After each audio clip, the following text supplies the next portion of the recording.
Hey friends, today we are talking all about how to help your child who has dyslexia or shows signs of dyslexia. In the last video that I did, we talked about how to screen your child for dyslexia. So today's video is all on what we can do to help our child, the next step. If you are new here, my name is April. Welcome. I am a teacher and tutor at Teach Young Minds, and this channel is all about offering you tips and tricks on how to teach your child different things like math, reading, writing, and right now I'm doing a whole series on dyslexia. So the first thing that I wanted to talk about is to research on dyslexia. Obviously, you've done a little bit of that already when you're seeing all this. You're noticing your child having difficulty in reading, and so maybe you've taken a dyslexia screening or you're looking into getting your child evaluated for it. One thing that I would start with would be Overcoming Dyslexia by Sally Shaywitz. This is a really great resource. I go over this again and again now that I've been trained in dyslexia, and I go back to this a lot. She is great.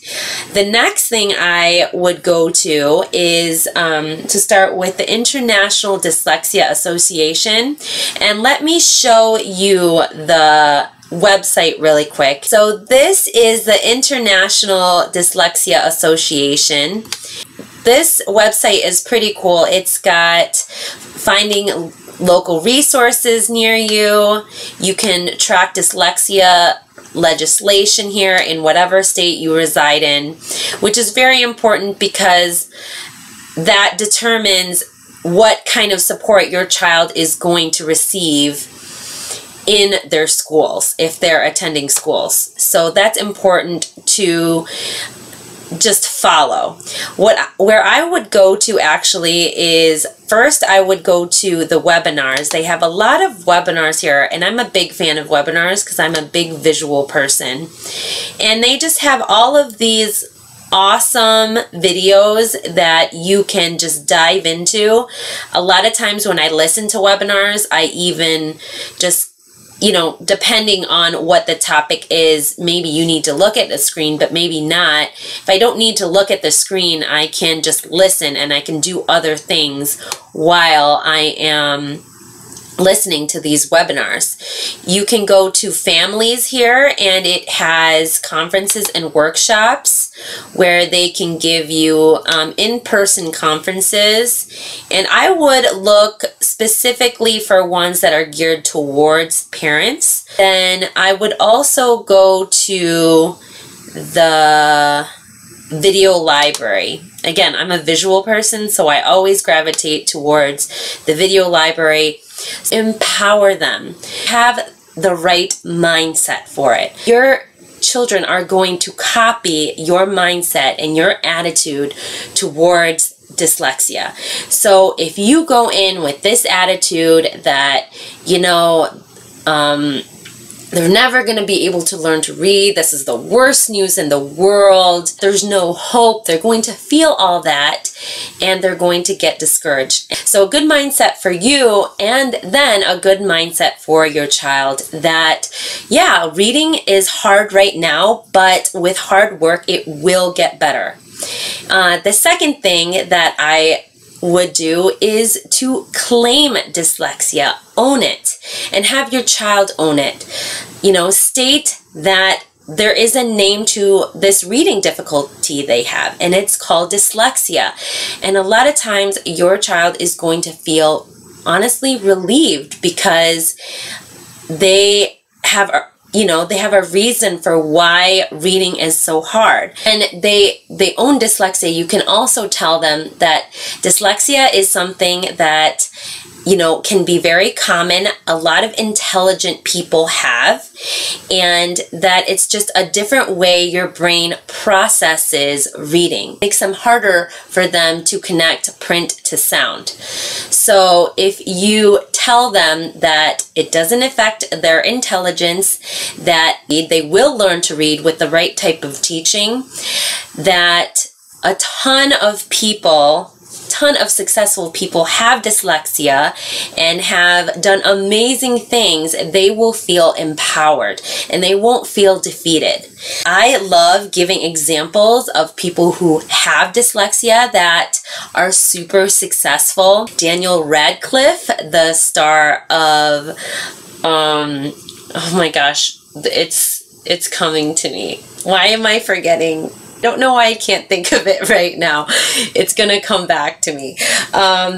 Steven Spielberg, Tim Tebow, Keira Knightley, Tom Cruise, Muhammad Ali. These are just some examples of people with dyslexia that have been successful.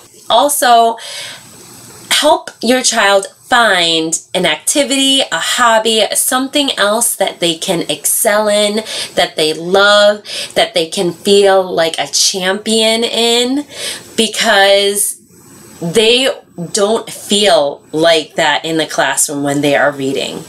And they need to feel that they can do it with hard work. And so if it takes a sport, a musical instrument, if it takes, picking up a paintbrush, help them find that, because that will bring their self-esteem up too. Be an advocate for your child.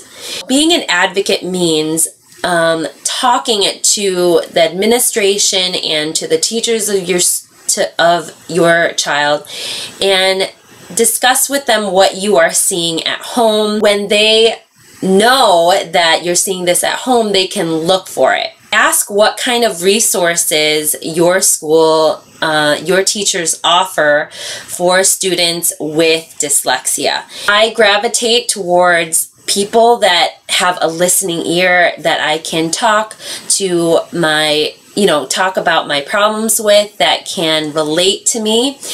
And so finding parents who also struggle with children that have dyslexia can be so helpful and so beneficial. Now, dyslexia varies. It can be really, really subtle to very severe. And so, everyone's going to have a different story, a different way of supporting their child. But I think just the emotional, even just downright to the emotional part of it, finding that kindred spirit that you can relate to and share your, frustrations and your successes with will be really helpful. There's a lot of Facebook groups out there now that are geared towards parents with students that have dyslexia, so I would look for those.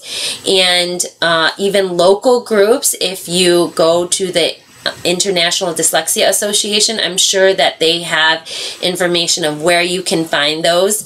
The workshops, I'm sure that you go to, you will connect with parents there. So just so that our cup is full, if you know what I mean, like if we're feeling good, that we feel full and supported, then we can do the same thing for our child. Read to and with your child. So this is, goes without saying, but I think it's really important to reiterate again, because when you read to and with your child, it develops a love for reading, number one, with your child. And two, you can see where their strengths are and where they need help in. Maybe it's, sight words or long vowel sounds. Identifying their areas that they need help in is key to finding the right type of support. And I've talked in many videos about and I'll link them down below, in many videos about making sure that the books interest them, and if they are reading it on their own, they need to make sure that these books are also at their level. Do hands-on reading practice at home with them. So when you get that spelling list or the phonics words down that your teacher has sent home, this is doing hands-on activities with them. It's very helpful. It's really good to just practice and reinforce whatever they're learning in school at home. A lot of these activities, again, I've done in many videos, but some hands-on reading practice, for example, you could take a tray and fill it with sand, or container, fill it with sand, and have them write sight words or spelling words on it. They can tap out the sounds that they hear, which is a phonemic awareness practice, which a lot of dyslexic students struggle with. So, for example, cat, at, cat. They can do that. They can use stamps. They can use magnets. They can do motions to spelling out words. For example, if they're spelling out the, and this is a video that I've done before, but I'll show it to you again, and I'll link it down below. But if they're practicing the word the, they can pretend they're a rocket ship, and they can go the, T-H-E, the, and do a ton of other motions to it. So those are just a couple of examples. I'll get more in depth with different types of things that you can do with your child pertaining to the different, reading concepts in later videos. But I just wanted to give just a brief explanation for that. Seek professional help. Dyslexia requires a certain type of instruction. It requires multi-sensory systematic approach. So that means that it requires multiple senses, teaching them multiple ways using the different senses, and it is systematic, so that there's, one step needs to be taught, then another step, then another step. When seeking professional help, it's good to look for programs and tutors that offer this, and a lot of times, I mentioned in the last video that a lot of them are Orton Gillingham based. So if you're looking for tutors or programs that cater towards dyslexia intervention, I would look for Orton Gillingham based instruction. And Teach Young Minds does do an Orton Gillingham based system. I use the Barton reading and spelling system. That is one thing that I've been trained to do, and I love doing it. I hope this has been super helpful for you guys. If you like this video, give it a like, share it with any of your friends that you feel would benefit learning about this, and I'll see you guys in the next video.